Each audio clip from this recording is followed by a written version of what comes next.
Now, people might be expecting us to start going, oh, Ten Hag, making excuses before the season's even started. He's right, though, isn't he? Yeah. Like, you look at the way that this summer has worked out, every team, of course, is in the same boat, and it's far from ideal for any manager. Yeah, a lot of them are in the same boat, but unfortunately there are some who are under a little bit more pressure. Yeah. And one of them being Ten Hag. And so from that point of view, I do feel for him, because he really hasn't had any time to try and nail down what he's looking for from his team. Certainly the team that he had, or the members of the squad he had last year, and of course the new signings. So yeah, this is tough on him, and particularly Chelsea manager as well. Luis, it must be frantic, yeah? You've come from international duty, you've done the pre-season tour, and then all of a sudden, before you know it, you're playing the first game of the season.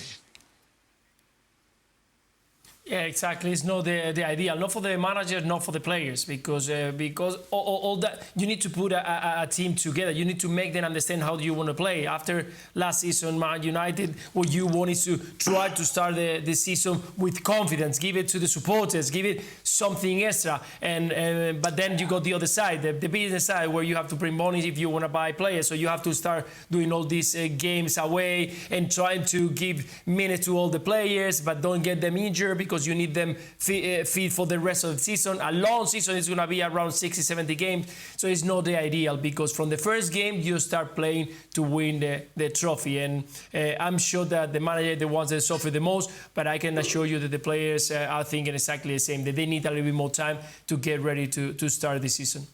Frank, what's it like? Obviously, we talked about De Ligt moving. Ten Hag mentioned it today. He's in the squad. He could play, could start tomorrow against Fulham. As a centre-back, for example, how do you equip yourself for this situation where you're still in a complete foreign land playing with foreign players? Well, I would say that football is international, and especially when you play in England and you're a Dutch guy, you know how to speak English, so you can communicate with the other players, and that would be his duty.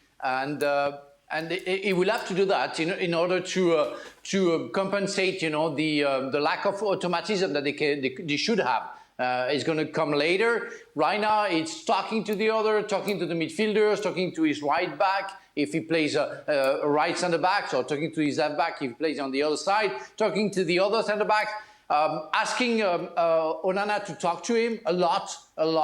What they want to do, how they want to compete, and how high they want to play, and everything is made by talking to each other, communicating to each other. Otherwise, it's going to be lost. And he's already at 24 an experienced player.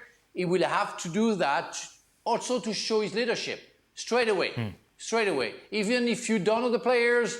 I mean, I had that hard time because I wasn't speaking English when I came to Chelsea, but I tried to express myself to show that I wanted to lead the team and to help out all my teammates.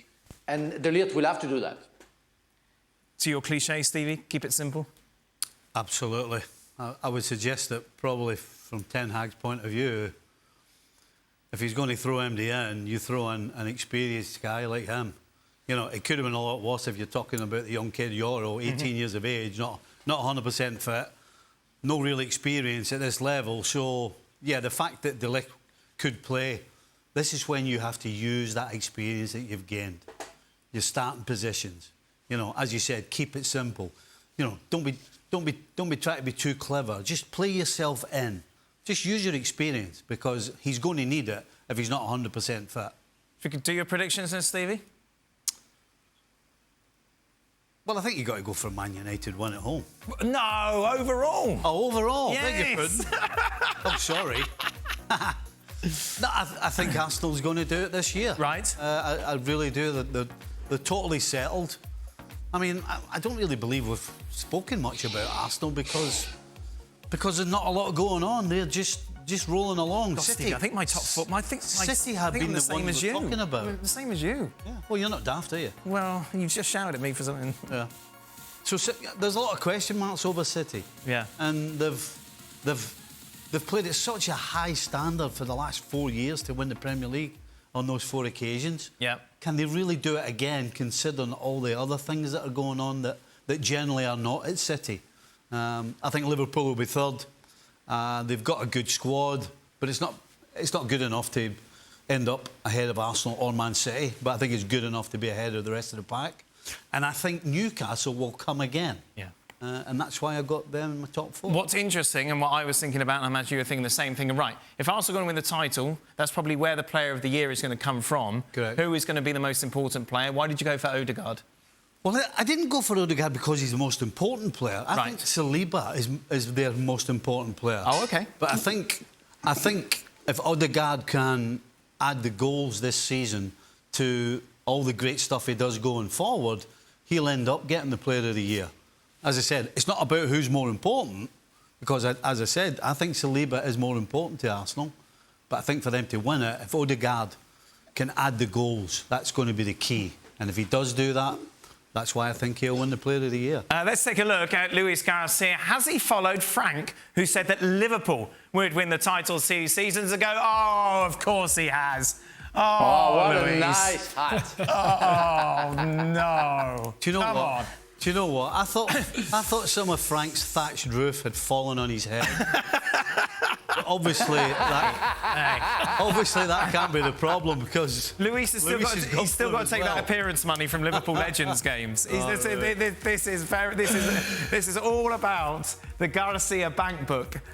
Go on then, Luis. Try and persuade us why Liverpool win the league. No, I know that you're always going to think that I always try to think because my heart, and sometimes, yes, a little bit. I push Barcelona, I push Liverpool a little bit.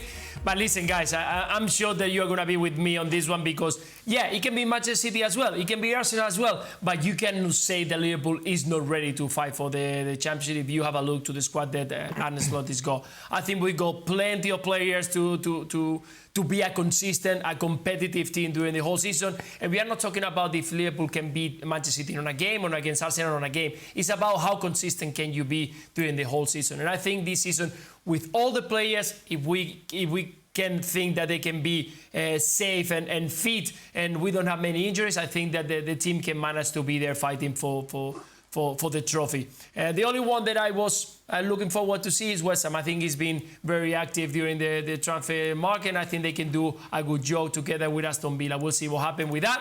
But up front, any of the 3 teams can win this season. I think there's going to be very tight once again. Wait, can we see the top 6 again from Luis? So obviously you've got Liverpool first, Manchester City second. Yes, sir. Where's their manager from, Manchester City? Spain? Yeah. Arsenal. Where's the Arsenal manager from? Barcelona? Spain. Yes. Where's the Aston Villa manager from? Oh, Spain. The West Ham manager? Oh, Spain. Oh, there seems to be, Luis. Seems to be a bit of a common denominator going on there. Listen, Dan. Never thought about that. Trust me, I never thought about just Spanish coaches. Yes, I could have put another one there, you know. But trust me, it wasn't about that. I think that they can do it. Oh, crikey. Frank, do you want to say anything? No, I totally agree with Luis and Liverpool. Yes. And just want to say to Stevie that if my thatched roof would have been red, I would have never bought my house. You know, I'm a blue guy, so I never buy something red. Yep, first world problems. Thank you very much, Frank. Here's me and Oggy's predictions as well. As I mentioned, mine very similar to Stephen's. In fact, I think Arsenal are going to win the league. I like Newcastle without any Champions League commitments this season. Spurs just to go ahead of Manchester United. Mark has got West Ham as well in the top 6. He loves a Spanish manager. Spurs 5th, and he's gone for Manchester United to finish 4th. But once again, he thinks it'll be Arsenal who will win the title. Calvin Phillips, of course, moved to Manchester City from Leeds, didn't quite work out, went to West Ham on loan, also the same. He's joined Ipswich now on loan for the start of the season, of course, to join the side who've got promoted from the Championship.